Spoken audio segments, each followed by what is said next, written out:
What is Gucci, everybody? I hope you're all having a great day. Let's get straight into things today. Today we are going to be covering the basics of strong parameters in Rails and how to deal with controllers and how they interact with controllers. And we're going to start by creating a new Rails project called Rails Post Form. Now, I haven't made a video in a little while, so here's to getting back into the tempo of things, okay? So after I run Rails new, I'm going to cd into a new posts form to our posts form folder. And now what we're going to do is we're going to make a controller and a model to be able to show you how forms work and how strong parameters work. And I'll give you the details of how strong parameters work and extra links to go check up on in the links in the description below. Okay, so the first thing we're going to do is we're actually going to generate a Rails resource. And what a resource is it's basically the model and the controller at the same time instead of doing Rails generate controller and Rails generate model. So we're going to do a resource, and let's do a tweet. And the tweet is simply going to have content, and that is going to be a type text. Actually, since it's short, we're just going to make it a regular string, okay? So we're going to make a tweet, and as you can see here, a controller was made along with helping tests, and a active record was made, a tweet.rb in our models folder, okay? So now we have a controller to deal with actions of the tweet, to deal with creating it, and for instance, the index action where we will display all of our tweets. Now, what we're going to do is we will also create the html.erb views for that, and we can do this simply by Rails G views. We can do Rails G controller, tweets. Tweets has to be plural, and we're going to just do index and new for this tutorial. And it's going to say you have conflicts, and that's because we've already created a controller. So I'm going to put n for no, and then I'm going to put n for no for a conflict with tweet controller test. And now we can see that, let's see, we created our index.html.erb and our new.html.erb. Along with all this testing stuff, we're not going to worry about that until another tutorial, okay?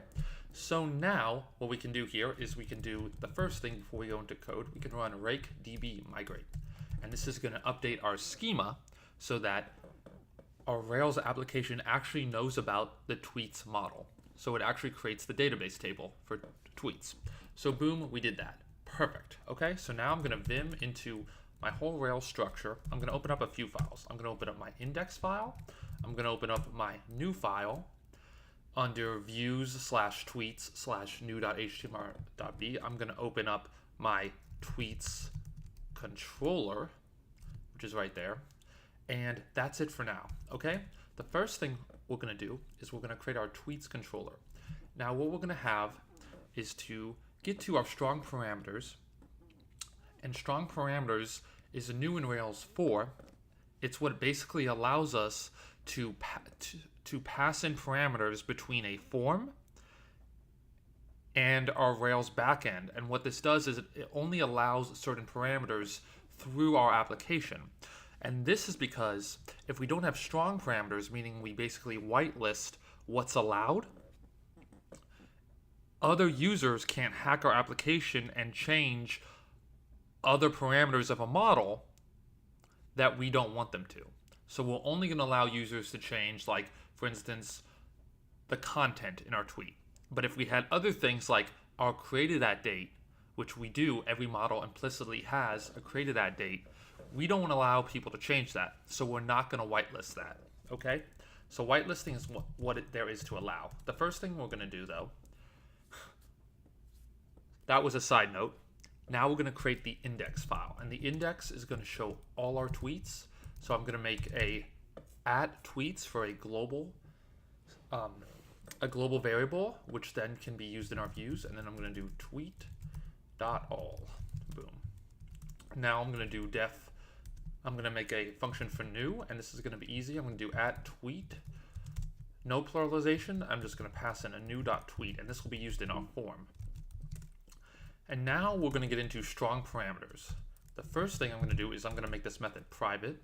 So everything under the keyword private in Ruby will be a private method. Everything above it is going to be public.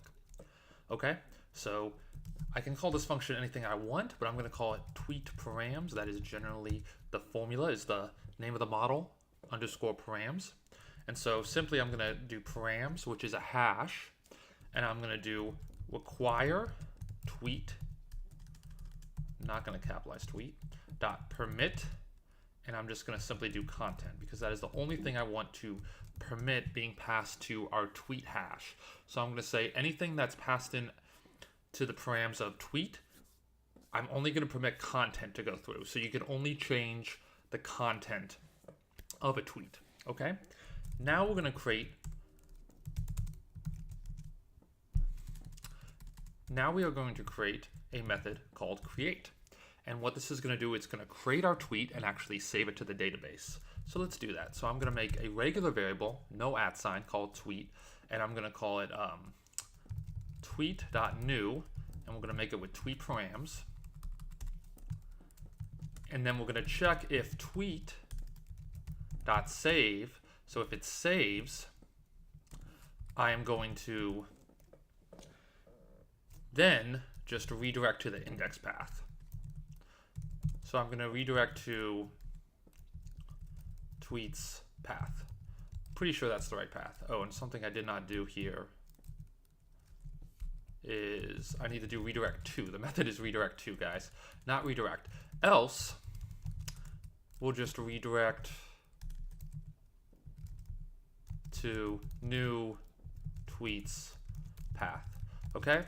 And how am I figuring out these paths? These paths, which are basically the URL of where the new tweet is and the index path is basically all stored in our routes file, which we do have to change at the very end of this. So now we're going to go to our new form, and we're actually going to make it so it can pass those strong params through a form. And I'm going to go here, and I'm going to start typing. And I have all these keyboard shortcuts to easily type these things. That's why the text pops up so quickly. I'm not copy and pasting. So I'm going to make a form for tweet. And remember, that's what I created a new tweet because in our new method, the controller method is getting called before it calls our view. So then I have this access to this global variable @tweet. And so for our form, we just need two things. We need a submit button, which we simply call f.submit, so we can submit our tweet. And then we need a text field. And the text field for our tweet is our content. So there we go. We have a text field and we have a submit button. Boom, simple enough. Okay? So that's it with our new view. The other thing we're going to do is we're going to update our index function, and our index function is simply going to list all the tweets. So I'm going to simply use my ERB code to create a loop that goes through each tweet and displays them. So what I'm going to do here is then I'm going to create a paragraph. I'm going to create paragraph tags, and we're going to display the content of each tweet and keep looping until we show them all. And I'll make a BR tag too, so we have a line break. Okay. Also, I'm going to have a link to a new tweet at the very top, so we can create new tweets and we have links to them. So new tweet path, and just to make sure that that is the correct route, I'm going to show you guys how to make sure that is the correct route in this tutorial, and that we can simply do by going to our project and running break routes. And then so we can see we have new tweet. We have all our paths. So we have tweets index, and that would be a good thing to go to. we have tweets new, but we're going to want new tweet, and we're going to want to append URL or path to it. URL will give the exact URL, and path will give it the relative URL. So we're going to do new tweet path. Okay, so that's correct. And let's check our create function. So we have tweets path, and let's actually make that tweets index path.